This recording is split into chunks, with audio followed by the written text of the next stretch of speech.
other people? It's your boy Tosimpo, and this is Couch Talk. Couch Talk is a show proudly produced by Just on TV.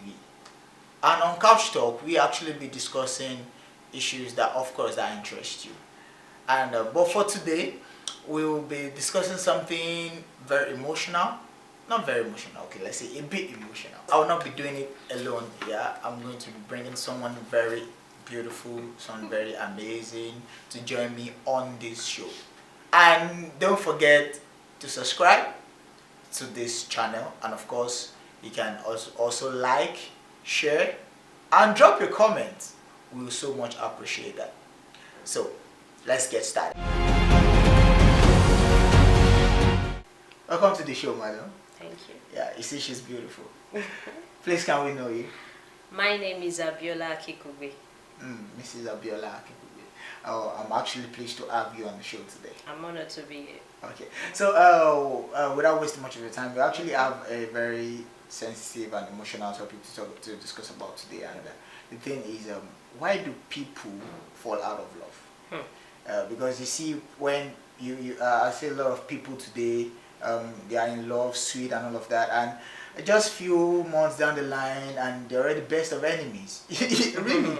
So, what do you think is actually the cause of breakups in a relationship? That question is actually deep, but we'll try to bring it up. Okay. Why do people fall out of love? To my own understanding, I would say because initially they didn't get the concept of love.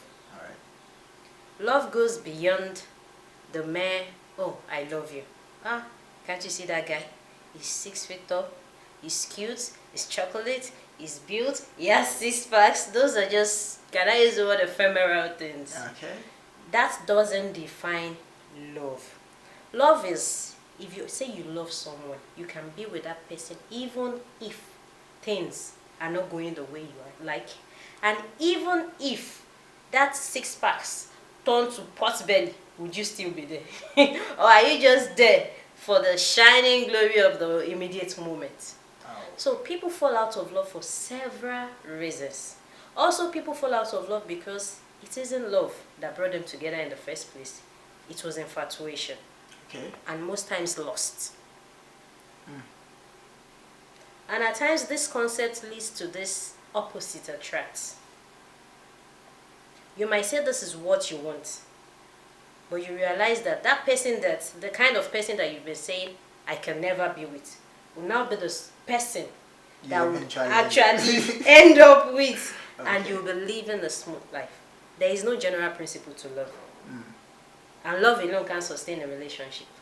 So they say love is not enough. It isn't. It isn't. You know, one day I was actually, I think, watching a movie. Then I got this idea when the lady was like, okay, I like you because, but I love you regardless. So are you now saying that, okay, you don't really love, because I actually got that from what you were saying right now, that okay, if you say, okay, if you're looking at the beauty of someone, or because the person is beautiful, or the person because guys are handsome and because of that, okay, you can actually like the person, appreciate the person for the physical appearance, of right? Course. But love is just beyond what you see. It's just things you can't just even put a name on. You just find out that even regardless the person is not beautiful, regardless the person is not the sexy guy that you think the person is, your dream guy should be, but you still love the person regardless. Of course.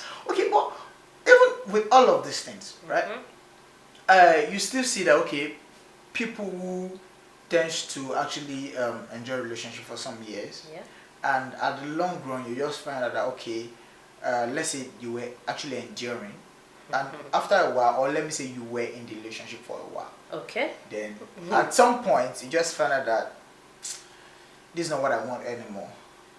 So at what point do you realize that you just have to move on, like this is not what you want anymore? Endurance. There is no endurance in a relationship. Okay.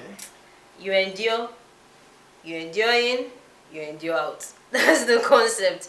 Seriously, it doesn't mean that in a relationship there won't be times that there will be disagreements. Okay. But if that disagreement is not something that you can settle amicably, but something that you just have to just say, I can endure, I can endure, I can endure, you'll be fed up. So what about when you say, are you not saying that there's no need to compromise? Like for example, I like this thing, but this person doesn't like it. Let's say, okay, let me compromise a little just to fit into.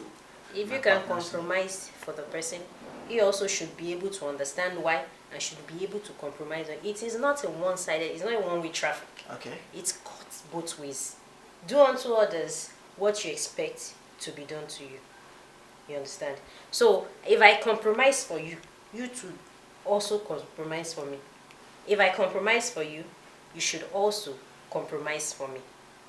So it shouldn't be one-sided. It shouldn't be on one person. You've heard it all from our wonderful guests today, and of course we'll be bringing more stuff across your way as time progresses. So it's not just enough to have reasons to say, okay, I'm in love with this person, I'm going into a relationship with this person. You should have more than that. They said love is not enough. Okay, so love is not enough. So they say love is not enough. And so know the reason why you fall in love, know the reason why you are actually going together with this person. Be sure that you're ready to weather the weather. Is that what they say? Or to go through the storms with the other person. Alright. So until we come your way next time, stay positive, stay cool, and of course, don't hold back on love. Alright? Thank you for being part of the show today. And I'm still your favorite host, of course, on Couch Talk. So if you've enjoyed today's show, please make sure you like this video, share, and drop your comment. We so much appreciate that. Thank you.